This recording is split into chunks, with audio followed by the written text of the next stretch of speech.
അടുത്ത ടോപ്പിക്കായിട്ട് വരുന്നത് പോസ്റ്റ് മോഡേണിസ്റ്റ് ലിറ്ററേച്ചറാണ്. പോസ്റ്റ് മോഡേൺ കാലഘട്ടത്തിലെ സാഹിത്യം എങ്ങനെയാണ്? Brian McHale, postmodern literary historian, differentiates postmodern literature in his postmodernist fiction. ഇവിടെ പോസ്റ്റ് മോഡേണിസ്റ്റ് ആയിട്ടുള്ള ലിറ്ററേച്ചർ എന്താണെന്ന് കൃത്യമായിട്ട് പോസ്റ്റ് മോഡേൺ ലിറ്റററി ഹിസ്റ്റോറിയൻ ആയിട്ടുള്ള ബ്രയൻ മാക്ഹാലെ തൻ്റെ ബുക്കായിട്ടുള്ള പോസ്റ്റ് മോഡേണിസ്റ്റ് ഫിക്ഷൻ 1987 എഴുതിയതാണ്. അതിൽ പറയുന്നുണ്ട്. ഇതിലെങ്ങനെയാണ് പറയുന്നത് വെച്ച് കഴിഞ്ഞാൽ, പോസ്റ്റ് മോഡേണിസ്റ്റ് ഫിക്ഷൻ എന്ന് പറഞ്ഞാൽ നോവല് ഡിഫേഴ്സ് ഫ്രം മോഡേണിസ്റ്റ് ഫിക്ഷനിൽ നിന്ന് വ്യത്യസ്തമാകുന്നു. Just as a poetics dominated by ontological issues differs from one dominated by epistemological issues. എങ്ങനെയാണോ ഓണ്ടോളജിക്കൽ ഇഷ്യൂസ് ഡൊമിനേറ്റ് ചെയ്യുന്നത് എപ്പിസ്റ്റമോളജിക്കൽ ഇഷ്യൂസിനേക്കാളും, അതുപോലെയാണ് പോസ്റ്റ് മോഡേണിസ്റ്റ് ഫിക്ഷനേക്കാളും വ്യത്യസ്തമാകുന്നത് എന്നാണ് പറയുന്നത്. മോഡേണിസ്റ്റ് ഫിക്ഷനിൽ എപ്പിസ്റ്റമോളജിക്കലായിട്ടുള്ള കാര്യങ്ങൾക്കാണ് കൂടുതൽ ഇതെങ്കിൽ പോസ്റ്റ് മോഡേണിസത്തിന് ഓണ്ടോളജിക്കലായിട്ടുള്ള ഇഷ്യൂസിനാണ് കൂടുതൽ പ്രാധാന്യമെന്ന് പറയുകയാണ്. അദ്ദേഹത്തിൻ്റെ അഭിപ്രായത്തിൽ പോസ്റ്റ് മോഡേണിസം എന്ന് പറയുന്നത് മോഡേണിസത്തിൽ നിന്നും എമേർജ് ചെയ്തതാണ് rather than after modernism. This historical consequentiality is delineated by Machiavelli using the tool of the dominant as prescribed by the Russian formalist. Popularized by Roman Jakobson as method for analysis of literature and arts, dominant is the chief component in a work of art which rules, determines and transforms the remaining components. ഡൊമിനൻറ്റിനെ പറ്റി എന്ന് പറഞ്ഞൊരു മാറ്ററിനെ പറ്റി പറയുന്നുണ്ട്. Dominant എന്ന് പറയുന്നത് ഒരു വലിയ കോമ്പണൻ്റാണ് work of ആർട്ടിൽ എന്ന് പറയുന്നുണ്ട്. ഈ ഒരു മെത്തേഡ് ഉപയോഗിച്ച് ലിറ്ററേച്ചറിനെ നമുക്ക് അനലൈസ് ചെയ്യാൻ പറ്റും. റോമൻ ജാക്കോബ്സൺ ആണ് ഇത് പോപ്പുലറൈസ് ചെയ്തതെന്ന് പറയുന്നുണ്ട്. അതാണ് റൂൾ ചെയ്യുന്നത്, ഡിറ്റർമൈൻ ചെയ്യുന്നത്, ട്രാൻസ്ഫോം ചെയ്യുന്നത് എന്നൊക്കെ പറയുന്നുണ്ട്. ഇത് ഡൊമിനൻറ്റ് എന്ന് പറയുന്നത്. ഡൊമിനൻ്റ് അടിയിൽ വരയ്ക്കുക കേട്ടോ. Dominant operates not within the text alone. Each historical period will have its own dominant in the form of art. ഓരോ ചരിത്ര കാലഘട്ടത്തിനും ഓരോ ഡൊമിനൻ്റ് ആയിട്ടുള്ള ഫോം ഉണ്ടാവും. ലിറ്ററേച്ചറിൽ സാഹിത്യത്തിൽ ഓരോ ഉയർന്ന ഏറ്റവും സൂപ്പർ പവർ കൊടുക്കുന്ന ഒന്നിനെയാണ് നമ്മൾ ഡൊമിനൻ്റ് എന്ന് പറയുക. ഓരോ കാലഘട്ടത്തിലും ഉണ്ടാവുമെന്ന് പറയണം. Other art forms will reorient themselves to that dominant. ആ ഡൊമിനൻറ്റുമായിട്ട് മറ്റുള്ള ആർട്ട് ഫോംസ് നിലനിൽക്കുമെന്ന് പറയണം. Jacobson, by the way of exemplification, says that the dominant of the Renaissance was visual art. നവോത്ഥാന കാലഘട്ടത്തിൽ ഡൊമിനൻ്റ് ആയിട്ടുള്ളത് ഏതായിരുന്നു? വിഷ്വൽ ആർട്സ് ആയിരുന്നു. ഇനി different literary theorist and literary historians like David Lords, Iftab Hassan and Peter Wollen have developed their own concept or rubrics to mark postmodernisms. അവരവരുടെ രീതിയിൽ post മോഡേണിസത്തെ ആശയത്തെ പറ്റി പറയുന്നുണ്ട്. Progress from difference with modern arts and literature. But these are static oppositions which are silent about mechanisms of historical changes. So Machiavelli makes use the concept of dominant. ഈ dominant എന്ന് പറഞ്ഞ ആ ഒരു concept ഉപയോഗിച്ചുകൊണ്ട് ഓരോ കാലഘട്ടത്തെയും മാറ്റത്തെ മാഖാലെ പറയുന്നുണ്ട്. He relies on Jacobson's principles that the change of the dominant will explain the change in the historical process. ഓരോ കാലഘട്ടത്തിലും ഡൊമിനൻ്റ് ആരായിട്ട് വരുന്നു അല്ലെങ്കിൽ ഡൊമിനൻ്റിൽ വരുന്ന മാറ്റങ്ങളാണ് ആ ചരിത്രമായിട്ടുള്ള കാലഘട്ടം അല്ലെങ്കിൽ പ്രോസസ്സിനെ പറ്റി പറയുന്നത് എന്നാണ് ജേക്കോബ്സൺ പറയുന്നത്. For the shift in dominant is a certain phenomena. Machiavelli's project is to interrogate the modernist and postmodernist text to elicit the nature of the shift to define the postmodern literature in relation to modernist literature. Machiavelli follows W. Hockman's exploration for the dominant of the period in the William Faulkner's novel Absalom 1939 which is a high text of modernist. According to Machiavelli, the strategies of Absalom and modernist fiction in general is to foreground questions such as എന്തൊക്കെ ചോദ്യങ്ങൾക്ക് ഉത്തരമാണ് modernist fiction വരുന്നത്? Modernist fiction വരുന്ന questions ഏതൊക്കെയാണ്? How can I interpret this world of which I am a part. എങ്ങനെയാണ് എനിക്ക് ഈ ലോകത്തെ ഇൻ്റർപ്രറ്റ് ചെയ്യാനായിട്ട് പറ്റുക, അർത്ഥം കൊടുക്കാനായിട്ട് പറ്റുക? And what am I in it. ഞാൻ ആ ലോകത്ത് ആരാണ്? അത് typical modernist question might be added. What there be known. എന്തറിയാം? ആർക്കറിയാം? How do they know it? അവർക്ക് എങ്ങനെയാണ് അറിഞ്ഞത്? And with what degree of certainty? എന്താ ഉറപ്പുള്ളത്? How is knowledge transmitted? എങ്ങനെയാണ് അറിവ് കൈമാറുന്നത്? From one knower to other, ഒരാളിൽ നിന്ന് മറ്റൊരാൾക്ക്. And with what degree of reliability? അതിന് എത്രത്തോളം സ്വീകാര്യതയുണ്ട്? How does the object of knowledge change? എങ്ങനെയാണ് മാറുന്നത് ഒരാളിൽ നിന്ന് മറ്റൊരാളിലേക്ക് പോകുമ്പോൾ? What are the limits of എന്തോളം ലിമിറ്റ്സ് ആണ് വരുന്നത്? From this McHale formulate the general thesis. ഇതിൽ നിന്നൊക്കെ അദ്ദേഹം ഒരു തീസിസ് കൊണ്ടുവരികയാണ്. That the dominant of modernist poetic is epistemological. Modernist പോയറ്റിക്സിൻ്റെ എന്താണ്? എപ്പിസ്റ്റമോളജിക്കലാണ്. എന്താണ്? അനുഭവവുമായി ബന്ധപ്പെട്ടതാണ്. ഇൻ നേച്ചർ, അനുഭവവുമായി എക്സ്പീരിയൻസുമായി ബന്ധപ്പെട്ടതാണ്. In contrast to the dominance of issues related to knowledge, McHale formulate his second thesis that the issues foregrounded in postmodern fiction are existential in nature എന്ന് പറയുകയാണ്. The dominant of postmodern fiction is in short ontological. According to McHale it raises the questions. ഏതൊക്കെ ചോദ്യമാണ് രണ്ടാമത്തെ സ്റ്റേജിൽ വരുന്നത്? Which world is this? ഏത് ലോകമാണിത്? What is to be done in it? എന്താണ് ചെയ്യാൻ പോകുന്നത് അവിടെ? Which of my selves is to do it? ആരൊക്കെ ചെയ്യും? Other typical postmodernist question bear either on the ontology of the literature itself or on the ontology of the world which it projects. For instance, what is a world? എന്താണ് ലോകം? What kinds of world are there? എന്തൊക്കെ ലോകങ്ങളാണ്? How are they constitute? എങ്ങനെ ഉണ്ടാക്കുന്നു? And how do they differ? എങ്ങനെ വ്യത്യസ്തപ്പെടുന്നു? What happens when different kinds of world are placed? എന്ത് സംഭവിക്കും? Or when boundaries between the worlds are violate ചെയ്യുമ്പോൾ എന്ത് സംഭവിക്കും? What is made of existence of text? ടെക്സ്റ്റിൻ്റെ എക്സിസ്റ്റൻസിന് കാരണം എന്താണ്? And what is the mode of existence of the world എന്ന ചോദ്യങ്ങളാണ് it projects.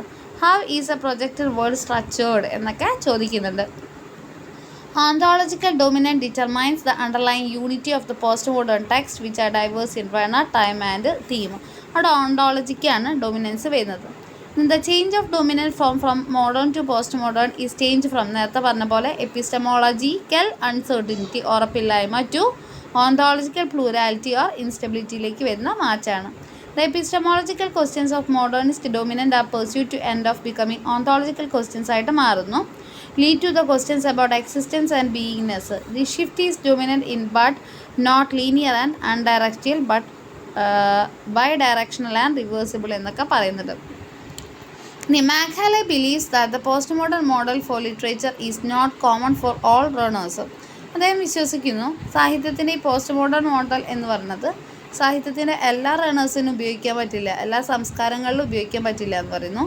He sought to establish that postmodernism is not to be understood as a unifying അദ്ദേഹം പറയാണ് post modernism എന്ന് പറയുന്ന ഒറ്റ യൂണിഫൈയിങ് ആയിട്ടുള്ള ലിറ്റററി അപ്രോച്ചായിട്ട് മനസ്സിലാക്കാൻ പറ്റില്ല, മെത്തഡ് ഓഫ് അനാലിസിസ് ആയിട്ട് മാറ്റാൻ പറ്റില്ല, ഒന്ന് എന്ന രീതിയിൽ പറ്റില്ല. Apart from exterior history to post modernism there are internal histories of each runner. ഓരോ റണ്ണറിനും ഓരോ ശാഖയ്ക്കും അതിൻ്റേതായ ചരിത്രങ്ങൾ ഉണ്ടായിരിക്കും. In which the time line, അതിൻ്റെ കാലഘട്ടം, സീക്വൻസ്, അതിൻ്റെ പുരോഗതി and methods of post modernism അത് മാറിക്കൊണ്ടിരിക്കും. Surveying North American and European postmodernist fiction, Macaulay states that despite postmodernism's rejection of historical realism, ഇവിടെ postmodernism ഹിസ്റ്റോറിനെ റിജക്റ്റ് ചെയ്യണം മൊത്തം. It itself was non unrealistic. Postmodernistic literature എന്ന് പറയുന്നതും എന്താണ്? Real അല്ല. അതും എന്തുതന്നെയാണ്? ഇറ്റ് ഇറ്റ്സെൽഫ് വാസ് എന്താ പറയുന്നത്? അതിനെ പോസ്റ്റ് മോഡേണിസം ഹിസ്റ്ററിനെ മൊത്തമായിട്ട് റിജക്റ്റ് ചെയ്യാണ്. It itself was not unrealistic. അത് മൊത്തത്തിൽ യാഥാർത്ഥ്യമല്ല എന്ന് നമുക്ക് പറയാൻ പറ്റില്ല. പോസ്റ്റ് മോഡേണിസത്തിനും അതിൻ്റേതായ റിയാലിറ്റി ഉണ്ട്. അതിനൊരു ന്യൂ റിയലിസം ആണുള്ളത്, എക്സ്പീരിയൻസ് ബൈ ദം. അവരനുഭവിക്കുന്ന രീതിയിൽ റിയാലിറ്റി ഉണ്ട്, മൊത്തത്തിൽ റിയാലിറ്റി ഇല്ല പോസ്റ്റ് മോഡേണിസത്തിൽ എന്ന് പറയാൻ പറ്റില്ല എന്നാണ് മാക്കലെ പറയുന്നത്. അതിനും അതിൻ്റേതായ ഒരു റിയാലിറ്റി ഉണ്ട് എന്ന് പറഞ്ഞാണ് അവസാനിപ്പിക്കുന്നത്. ഇനി നമ്മുടെ ഈ ഒരു മൊഡ്യൂൾ 5 ലാസ്റ്റ് മൊഡ്യൂളിലെ ലാസ്റ്റ് ടോപ്പിക്കായിട്ട് വരുന്നത് എക്കോ ക്രിറ്റിസിസമാണ്. എക്കോ എന്ന് പറഞ്ഞാൽ എന്താ? പ്രകൃതി, നമ്മുടെ പ്രകൃതിയുമായി ബന്ധപ്പെട്ട ഒന്നാണത് എക്കോ ക്രിറ്റിസിസം എന്ന് പറയുന്നത്. Our world is subject to adverse effects of pollution. നമുക്കറിയാം നമ്മുടെ ലോകത്തിൽ ഒരുപാട് രീതിയിലുള്ള പൊല്യൂഷൻസ് ഉണ്ട്. കണ്ടാമിനേഷൻ എന്ന് പറഞ്ഞാൽ എന്താ? മലിനീകരണം ഉണ്ട്.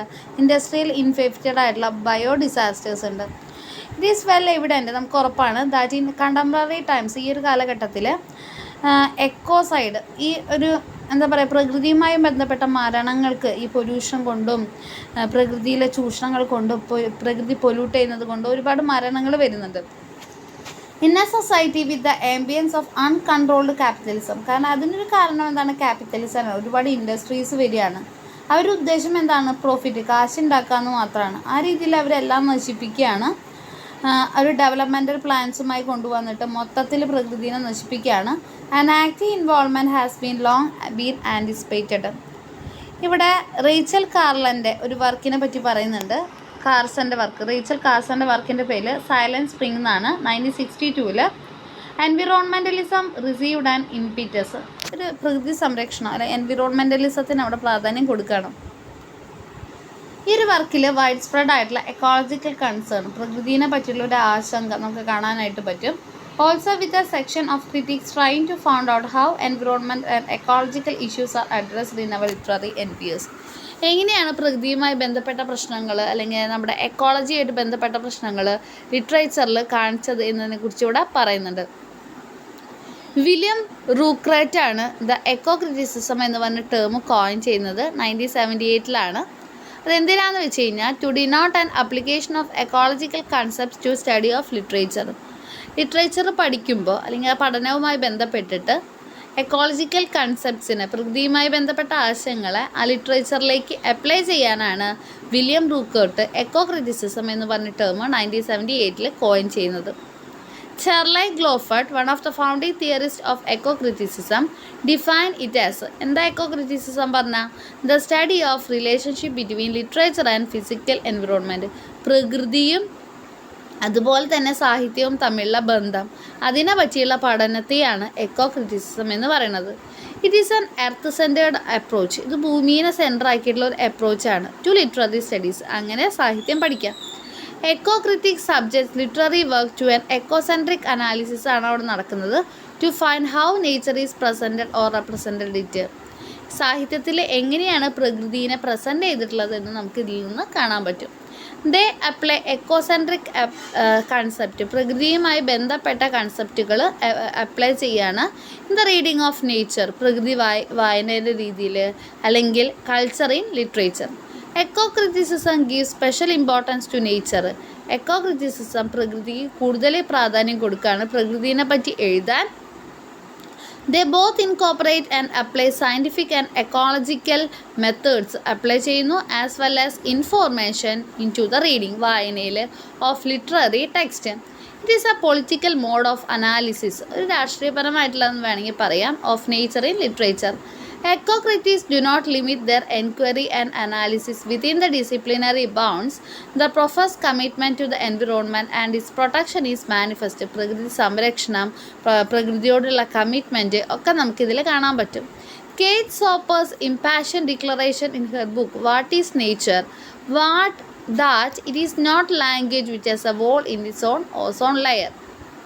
Eco criticism counts on, അതായത് ഓരോ വ്യക്തികളും ഈ പ്രകൃതിയെ പറ്റി എഴുതിയിട്ടുള്ള ബുക്കുകളുടെ പേരുകളാണ് പറയുന്നത്. അടുത്തത്, ecocriticism counts on how the literary and other depictions of nature are associated with outlook towards. എക്കോ ക്രിറ്റിസിസം നമുക്ക് പറഞ്ഞു തരുന്നുണ്ട് എങ്ങനെയാണ് ലിറ്ററേച്ചറിൽ പ്രകൃതിയെ വരച്ച് കാണിക്കുന്നത്, എങ്ങനെയാണ് അത് ബന്ധപ്പെട്ടിട്ടുള്ളത്. ദ എക്സ്പ്ലോറേഷൻ ഓഫ് നേച്ചർ, പ്രകൃതിയിലെ പുതിയ പുതിയ കാര്യങ്ങൾ എങ്ങനെയാണ് ലിറ്ററേച്ചറിലൂടെ കണ്ടെത്താൻ പറ്റുന്നത്. It try to connect literary studies with environmental activism-ആയിട്ട് കണക്ട് ചെയ്യണം. The eco-critics orientation towards paraxis is combined with a rejection of notion of text being socially or linguistically constructed as superdoes. Modern environmental activists believe that historical moment of the origin of thoughts upon environment would be during the 18th century. ഈ ഒരു eco-criticism തുടങ്ങിയത് 18ാം നൂറ്റാണ്ടിലാണെന്നാണ് വിശ്വസിക്കപ്പെടുന്നത്. Echo ക്രിറ്റിക്സിൻ്റെ പേരാണ് പറയുന്നത്. Glotfelty, Lawrence Buell, Greg Garrard, mark two phases. ഈ എക്കോ ക്രിറ്റിസിസത്തിന് രണ്ട് ചരിത്രം നോക്കുമ്പോൾ രണ്ട് പീരീഡുകൾ അല്ലെങ്കിൽ രണ്ട് ഫേസസ് ഉണ്ടെന്ന് പറയുന്നു, അല്ലെങ്കിൽ രണ്ട് വേവ് എന്നാണ് പറയുന്നത്. First wave was during the 1980s and 90s അല്ലെങ്കിൽ 1980s ആണ് ആദ്യ കാലഘട്ടം. ഈ ഒരു phase began with a preoccupation with nature writing and, പ്രകൃതിയെ പറ്റി എഴുതാൻ തുടങ്ങി. സെർച്ച് ഫോർ നേച്ചർ, പ്രകൃതിയെ പറ്റിയുള്ള അന്വേഷണം തുടങ്ങിയപ്പോഴാണ്. അതൊരു സയൻറ്റിഫിക് ആണ്, അല്ലെങ്കിൽ ടെക്നോളജിക്കൽ നോളജ് ആണെന്ന് വേണമെങ്കിൽ പറയാം റിഗാർഡിങ് ദ എൻവിറോൺമെൻറ്റ്, പ്രകൃതിയെ പറ്റിയിട്ട്. Buell says the zeitgeist of this period was to stand up and act for nature. എഴുന്നേറ്റ് നിൽക്കുക, പ്രകൃതിക്ക് വേണ്ടി പ്രവർത്തിക്കുക, അതൊക്കെയാണ് ഈ ഒരു കാലഘട്ടത്തിൻ്റെ ഉദ്ദേശം. ആദ്യത്തെ വേവിനെ ഫോളോ ചെയ്തുകൊണ്ടാണ് രണ്ടാമത്തെ വേവ് പറയുന്നത്. അതുകൊണ്ട് തന്നെ വലിയ വ്യത്യാസമൊന്നും നമുക്ക് കാണാനായിട്ട് പറ്റില്ല. This period is characterized by new concerns. പുതിയ ആശങ്കകൾ വരികയാണ്. ക്ലാഷ് ഓഫ് ഇൻട്രസ്റ്റ്, ഇഷ്ടങ്ങളുടെ കാര്യത്തിൽ ക്ലാഷ് വരികയാണ്. ഇന്റർ ഡിസിപ്ലിനറി അപ്രോച്ച് എന്ന് പറഞ്ഞാൽ എന്താ, അവിടെ കൂടുതൽ സബ്ജക്റ്റുകൾ വരികയാണ്. അവിടെ രാഷ്ട്രീയപരമായിട്ടുള്ള യുദ്ധങ്ങൾ അല്ലെങ്കിൽ ഏരിയാസ് ഓഫ് ഇൻട്രസ്റ്റുകൾ, ഇഷ്ടത്തിൻ്റെ എന്താ പറയുക താല്പര്യത്തിൻ്റെ ഏരിയകൾ മാറുകയാണ്. In phase of deepening ecological crisis. അതിന് കാരണം എന്താ, പ്രകൃതി കൂടുതൽ പ്രശ്നത്തിലേക്ക് പോവുകയാണ്. ക്ലൈമറ്റ് ചേഞ്ച് വരുന്നു, ഗ്ലോബൽ വാർമിംഗ് വരുന്നു. അപ്പോൾ തന്നെ ഇൻട്രസ്റ്റിംഗ് മേഖലകൾ മാറുകയാണ്. ഇനി ecocriticism has been influenced by critical theories. എക്കോ ക്രിറ്റിസിസത്തെ ഇൻഫ്ലുവൻസ് ചെയ്ത മറ്റ് തിയറികൾ എന്ന് പറയുന്നത് ഫെമിനിസം, മാർക്കിസം, അതൊക്കെയാണ്. Thus and environmental issues are seen as inherently connected to. അങ്ങനെ നോക്കുമ്പോൾ നമുക്ക് എൻവിറോൺമെൻറ്റൽ ഇഷ്യൂസിനെ എന്തുമായി കണക്ട് ചെയ്ത് കാണാം, സാമൂഹികമായിട്ടുള്ള രാഷ്ട്രീയപരമായിട്ടുള്ള എക്സ്പ്ലോയിറ്റേഷൻസുമായി ബന്ധപ്പെടുത്തി കാണാൻ പറ്റും. ഏതൊക്കെ ഇഷ്യൂസുമായിട്ട്? എക്സ്പ്ലോയിറ്റേഷൻ, ചൂഷണം, ഗ്രീഡ്, ആർത്തി, ക്യാപിറ്റലിസ്റ്റ് എക്കണോമിയുടെ ആർത്തി, സോഷ്യൽ ജസ്റ്റിസ്, സാമൂഹികമായിട്ടുള്ള നീതി, അവിടെ ജീവിക്കുന്ന സ്വന്തം നാട്ടിൽ ജീവിക്കുന്നവർക്ക് ജീവിതമാർഗം, ഹ്യൂമൻ റൈറ്റ്സ്, മനുഷ്യാവകാശം, ജെൻഡർ ജസ്റ്റിസ്, ഇതൊക്കെ ആയിട്ട് ബന്ധപ്പെടുത്തിയിട്ട് നമുക്ക് ഈ ഒരു ഫേസിൽ നമുക്ക് എന്തിനെ കാണാൻ പറ്റും? എക്കോ ക്രിറ്റിസിസത്തിനെ കാണാനായിട്ട് പറ്റും എന്നാണ് പറയുന്നത്. ഓക്കെ, അപ്പോൾ അതൊക്കെയാണ് ഇതിൽ പറയുന്നത്. അടുത്തത് ഡീപ്പ് ആൻഡ് ഷാലോ എക്കോളജിയാണ്. അത് അടുത്ത ക്ലാസ്സിൽ നോക്കാം. ഓക്കെ, ഡീപ്പ് ആൻഡ് ഷാലോ എക്കോളജിയും കൂടെ തീർത്തിട്ട് നമുക്ക് ഈ ഒരു ക്ലാസ് അവസാനിപ്പിക്കാം. Deep and shallow ecology. Deep എന്ന് പറഞ്ഞാൽ ഭയങ്കര ആഴത്തിലുള്ളത്, ഷാലോ എന്ന് പറഞ്ഞാൽ എന്താ, അത്ര ആഴല്ല, സർഫസിൽ മാത്രമുള്ളത്. എക്കോളജീനെ പറ്റി ഇവിടെ ഡെഫിനിഷൻ കൊടുത്തിട്ടുണ്ട്. സയൻസിൻ്റെ, ശാസ്ത്രത്തിൻ്റെ ഒരു ബ്രാഞ്ചാണ് എക്കോളജി എന്ന് പറയുന്നത്. അത് പഠിക്കുന്നത് ഓർഗാനിസംസ്, ഓരോ ഓർഗാനിസംസും, ഇപ്പോൾ ഓരോ ജീവികളും അത് ജീവിക്കുന്ന ഫിസിക്കൽ എൻവിറോൺമെൻറ്റ്, അത് ജീവിക്കുന്ന ആ ഒരു സ്ഥലം ഉണ്ടല്ലോ, അതുമായിട്ടുള്ള ബന്ധത്തെക്കുറിച്ച് പഠിക്കുന്ന ഒരു മേഖലയാണ് എക്കോളജി എന്ന് പറയുന്നത്. ഓരോ ജീവിയും അത് ജീവിക്കുന്ന ആ ഒരു പ്രകൃതി അല്ലെങ്കിൽ എൻവിറോൺമെൻറ്റുമായി ബന്ധപ്പെട്ടുള്ള ഇൻ്റർ റിലേഷൻഷിപ്പ്, ബന്ധത്തെ പറ്റി പഠിക്കുന്ന ശാസ്ത്രശാഖയാണ് എക്കോളജി എന്ന് പറയുന്നത്.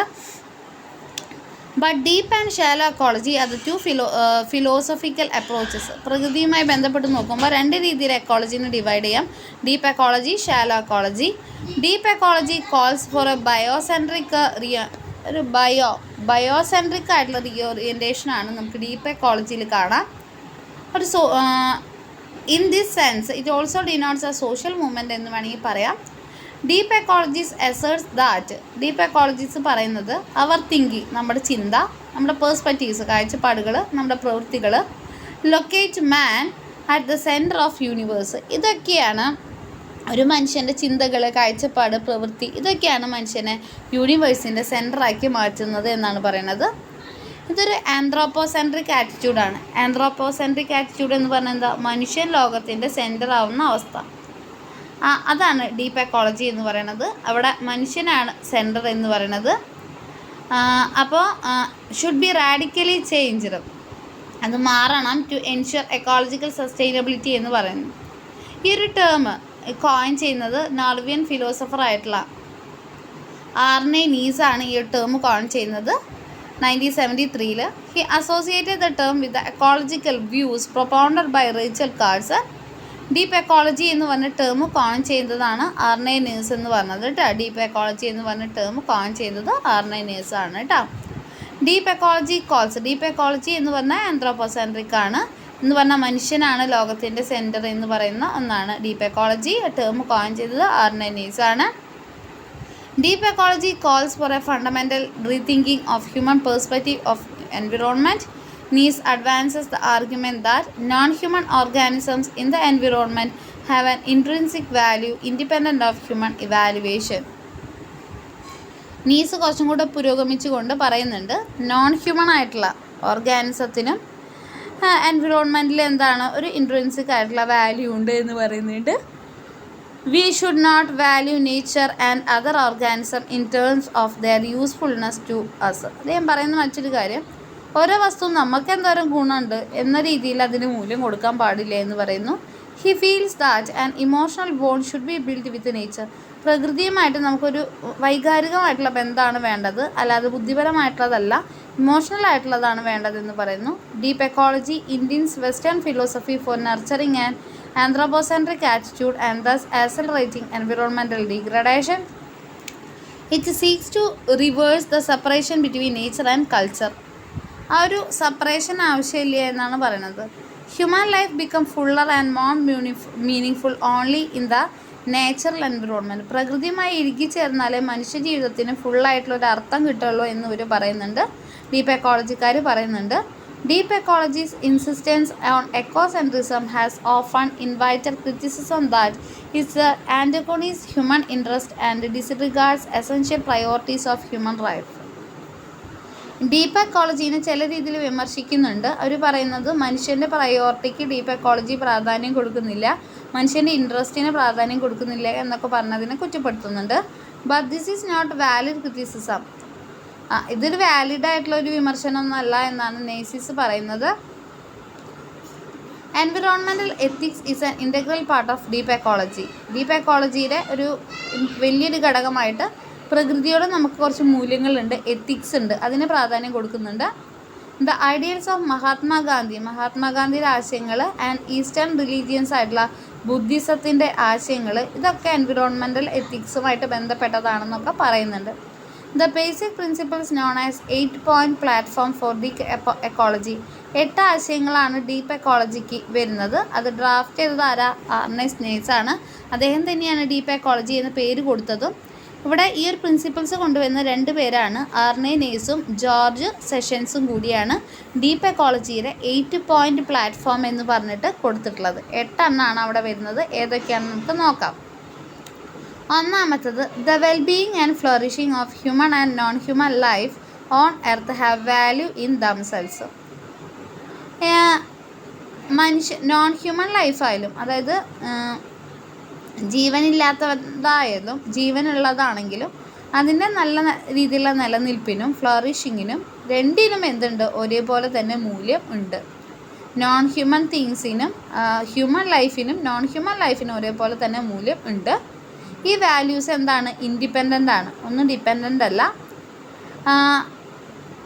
ഈ ഒരു മനുഷ്യ ജീവനും അല്ലെങ്കിൽ ജീവനില്ലാത്ത വസ്തുവിനും നമ്മൾ മൂല്യം കൊടുക്കുന്നത് അത് നമുക്ക് എത്രത്തോളം ഉപകാരമുണ്ട് എന്ന രീതിയിലാവരുത്. ഓരോ വസ്തുവിനും നമ്മൾ മൂല്യം കൊടുക്കുന്നത് അതുകൊണ്ട് നമുക്ക് എന്തെങ്കിലും ഗുണമുണ്ടോ എന്ന രീതിയിലാവരുത്. അതാണ് പറയുന്നത്. These values R independent of usefulness of non human world for human purpose. നമ്മുടെ ഉദ്ദേശത്തിന്, നമ്മുടെ ലക്ഷ്യത്തിന് വേണ്ടി മാത്രം നമ്മളൊരു കാര്യത്തിന് മൂല്യം കൊടുക്കരുത് എന്നാണ് ഒന്നാമത്തത് പറയുന്നത്. രണ്ടാമത്തത് എന്ന് പറഞ്ഞത്, richness and diversity contribute to the realization of these values and are also values in themselves. Variety വേണം. ഡൈവേഴ്സിറ്റി എന്ന് പറഞ്ഞത് വ്യത്യാസങ്ങളെ നമ്മൾ ഒരേപോലെ സ്വീകരിക്കണം. അങ്ങനെ നമ്മൾ ആ റിച്ച്നെസ്സിനെ സ്വീകരിക്കണം. എന്നാൽ മാത്രമേ അവിടെ മൂല്യങ്ങളിൽ യാഥാർത്ഥ്യമായിട്ട് മാറുള്ളൂ. മൂന്നാമത്തത്, humans have no right to reduce this richness and diversity except to satisfy vital needs. മനുഷ്യന് അവൻ്റെ ആവശ്യങ്ങൾക്ക് വേണമെങ്കിൽ പ്രകൃതിയിലെ കാര്യങ്ങൾ ഉപയോഗിക്കാവുന്നതാണ്. പക്ഷെ മനുഷ്യന് യാതൊരു അവകാശവും ഇല്ല. മനുഷ്യൻ ആന്ത്രോപോസെൻട്രിക് ആണെന്നുള്ളതിനെ അവർ എതിർക്കുകയാണ്. മനുഷ്യന് യാതൊരു അധികാരമില്ല മറ്റുള്ള പട്ടി പൂച്ച അവരുടെയൊക്കെ ഇഷ്ടങ്ങളെയോ അവരുടെ ജീവിതത്തിലോ ഇറങ്ങിച്ചെന്ന് ആ ഒരു ഡൈവേഴ്സിറ്റി നശിപ്പിക്കാനുള്ള യാതൊരു റൈറ്റും ഹ്യൂമൻസിന് ഇല്ല എന്നാണ് പറയുന്നത്. നാലാമത്തത്, present human interference with non human world is excessive. ഇപ്പോൾ നോൺ ഹ്യൂമൻ വേൾഡ് ആയിട്ടുള്ള മനുഷ്യൻ്റെ ഇടപെടൽ ഭയങ്കര കൂടുതലാണ്. ആ ഒരു കൂടുതൽ നാശത്തിലേക്കാണ് നയിക്കുള്ളൂ എന്ന് പറയുകയാണ്. അതായത് പ്രകൃതിയുമായിട്ട് വല്ലാണ്ട് അധികാരം കാണിക്കേണ്ട ആവശ്യം മനുഷ്യന് ഇല്ല എന്ന്, അത് നാശത്തിന് കാരണമാകുന്നുവെന്നും പറയുകയാണ്. The flourishing of human life and culture is compatible with sustainable decrease of human population. The flourishing of non-human life requires such a decrease. ആറാമത്തത്, policies therefore be changed. Policies മാറ്റം വേണം. Effect basic economic technological and ideological structures. ഇതിനൊക്കെ മാറ്റം വരുന്ന രീതിയിൽ policies മാറ്റണമെന്നാണ് പറയുന്നത്. ഏഴാമത്തത്, the ideological change is mainly that of appreciating life quality rather than adhering to an increasingly higher standard of life. ജീവിതത്തിൻ്റെ സ്റ്റാൻഡേർഡ് വല്ലാതെ കൂടുതലല്ല മാറ്റേണ്ടത്, ജീവിതത്തിൻ്റെ ക്വാളിറ്റി ഗുണമാണ് മാറ്റേണ്ടത്. എട്ടാമത്തത്, those who subscribe to the foregoing points have an obligation direct or indirectly to participate in attempt to implement the necessary changes. ആ ഒരു മാറ്റങ്ങൾ വന്നേ പറ്റൂ, അതിനെ നമ്മൾ സ്വീകരിച്ചേ പറ്റൂ. ഇതൊക്കെയാണ് 8 കാര്യങ്ങൾ ഡീപ്പ് എക്കോളജീനെ പറ്റി പറയാനുള്ളത്. ഇനി ഷാലോ എക്കോളജി എന്താ ചെയ്യുന്നത്? ഒരേ സമയം തന്നെ എക്കോസെൻട്രിസിസത്തെയും ബയോസെൻട്രിസിസത്തെയും അത് എതിർക്കുന്നു. പ്രകൃതിക്ക് പ്രാധാന്യം കൊടുക്കണം, അല്ലെങ്കിൽ ബയോളജിക്കലി ചെടികൾ പൂക്കൾ എന്നൊക്കെ പ്രാധാന്യം കൊടുക്കണം, സെൻറ്റർ ചെയ്യണതിന് മൊത്തമായിട്ട് റിജക്റ്റ് ചെയ്യാണ് ഷാലോ എക്കോളജി ചെയ്യുന്നത്. Shallow ecologies claim that there is nothing necessarily wrong with anthropocentric world view. അവരെന്തിനാണ് അനുകൂലിക്കുന്നത്? ആൻഡ്രോപ്പോസെൻട്രിക് വേൾഡ് വ്യൂവിനെയാണ്. എന്ന് പറഞ്ഞാൽ എന്താ? മനുഷ്യനാണ് സെൻറ്റർ, പ്രകൃതിയൊന്നല്ല ഭൂമിയുടെ സെൻറ്റർ, മനുഷ്യനാണ് സെൻറ്റർ എന്ന് പറഞ്ഞാൽ ആൻഡ്രോപ്പോസെൻട്രിക് വേൾഡ് വ്യൂവിനെയാണ് അവർ അനുകൂലിക്കുന്നത്. അതിലൊരു തെറ്റുമില്ല എന്ന് പറയുന്നു. പക്ഷെ അതിനെതിർക്കാണ് ആര് ചെയ്യുന്നത്? നമ്മളെ ഡീപ്പ് എക്കോളജി ചെയ്യുന്നത്. അതിനനുകൂലിക്കുകയാണ്, ആൻഡ്രോപ്പോസെൻട്രിക് വ്യൂവിനെ അനുകൂലിക്കുകയാണ് ഷാലോ എക്കോളജി ചെയ്യുന്നത്. അവർ പ്രകൃതിക്ക് രണ്ടാമത്തെ സ്ഥാനം ആര് കൊടുക്കുന്നുള്ളൂ? ഷാലോ എക്കോളജി കൊടുക്കുന്നുള്ളൂ. അവർ പറയുന്നു, nature is only valuable in so far as it serve human interest. മനുഷ്യൻ്റെ ഇൻട്രസ്റ്റുകൾ, മനുഷ്യൻ്റെ താല്പര്യങ്ങൾക്ക് അനുകൂലിച്ച് പ്രവർത്തിച്ചാൽ മാത്രമേ നമുക്ക് പ്രകൃതിക്ക് പ്രാധാന്യം കൊടുക്കേണ്ട കാര്യമുള്ളൂ എന്നാണ് പറയുന്നത്. ഇത് ആൻറ്റിതെറ്റിക്കൽ, ഇത് എത്തിക്സിനെതിരാണെന്ന് വേണമെങ്കിൽ പറയാം. To the principle of intrinsic value propounded by the deep ecologist. Deep എക്കോളജിസ്റ്റിൻ്റെ ആശയങ്ങൾക്ക് ടോട്ടലായിട്ടുള്ള ഓപ്പോസിറ്റാണ് ഇവർ പറയുന്നത്. Shallow ecology is sometimes called environmentalism. Shallow എക്കോളജീനെ നമുക്ക് എൻവിറോൺമെൻറ്റലിസം എന്ന് വേണമെങ്കിൽ പറയാം. നേച്ചർ ഫോർ ദം, അവർക്ക് പ്രകൃതി എന്ന് പറയുന്നത് മനുഷ്യൻ്റെ ഹ്യൂമൻ വെൽഫെയർ, മനുഷ്യന് സുഖമായി ജീവിക്കാനുള്ള ഒരു റിസോഴ്സ് മാത്രമാണ്. Shallow ecology sees ecological threats as danger to human beings. ഒരു ത്രെറ്റായിട്ട് അവർ കാണുന്നു. From this perspective climatic change is bad because it will affect human interest. അവരുടെ കണ്ണിൽ പ്രകൃതിയിൽ വരുന്ന മാറ്റങ്ങൾ അപകടമാണ്, കാരണം അത് മനുഷ്യന് ബാഡായിട്ട് എഫക്റ്റ് ചെയ്യും. ഇപ്പോൾ ക്ലൈമറ്റ് ചേഞ്ച് ഒരു ബാഡായിട്ട് അവർ കാണുന്നു, കാരണം അത് മനുഷ്യൻ്റെ ഇൻട്രസ്റ്റിനെ എഫക്റ്റ് ചെയ്യുമെന്ന് പറയാണ്. By the load radical action and look for governmental റെമഡീസിനെ നോക്കുകയാണ്. Even in the face of environmental crisis they are not ready to rethink the western capitalist and consumerist ideology. പ്രകൃതിയിൽ നാശം വരുമ്പോൾ ഈ രീതിയിലുള്ള വെസ്റ്റേൺ ക്യാപിറ്റലിസ്റ്റ് ഐഡിയോളജി മാറ്റണമെന്ന് അവർ ചിന്തിക്കുന്നില്ല, consumerist ആയിട്ടുള്ള ഐഡിയോളജി മാത്രം എന്ന് ചിന്തിക്കുന്നില്ല. American engagement with Kyoto protocol which aims to reduce greenhouse gas emission is an example ആണ് അതിന്. A sizable number of environmentalists believe that nature possesses a great power. വളരെ കുറച്ച് എൻവിറോൺമെൻറ്റലിസ്റ്റുകൾ മാത്രമേ വിശ്വസിക്കുന്നുള്ളൂ നേച്ചർ, പ്രകൃതിക്ക് ഒരു പവർ ഉണ്ട്. Deepening crisis will somehow be averted by nature itself. ഒരു കൂടിക്കൊണ്ടിരിക്കുന്ന ക്രൈസിസ് മാറ്റാൻ, പ്രശ്നങ്ങൾ മാറ്റാൻ പ്രകൃതിക്ക് മാത്രമേ സാധിക്കുകയുള്ളൂ എന്ന് കുറച്ച് എൻവിറോൺമെൻറ്റലിസ്റ്റ് മാത്രമേ വിശ്വസിക്കുന്നുള്ളൂ. ബാക്കിയുള്ളവരൊക്കെ പ്രകൃതിയെ സംരക്ഷിക്കുന്നത് എന്തിനു വേണ്ടിയിട്ടാണെന്നാണ് വിശ്വസിക്കുന്നത്? മനുഷ്യൻ്റെ നല്ലതിന് വേണ്ടി മാത്രമാണെന്നാണ് അവർ വിശ്വസിക്കുന്നത്. അടുത്തൊരു ടോപ്പിക്ക് എൻവിറോൺമെൻറ്റൽ ഇമാജിനേഷൻ എന്ന് പറഞ്ഞ ടോപ്പിക് ഉണ്ട്. Eco feminism, anthropocentrism. ഈ ഒരു 3 ടോപ്പിക്കോട് കൂടെ നമ്മുടെ ഈ ഒരു ചാപ്റ്റർ അവസാനിക്കും. എൻവിറോൺമെൻറ്റൽ ഇമാജിനേഷൻ അടുത്ത ക്ലാസ്സിൽ ഡിസ്കസ് ചെയ്യാം. Okay, thank you.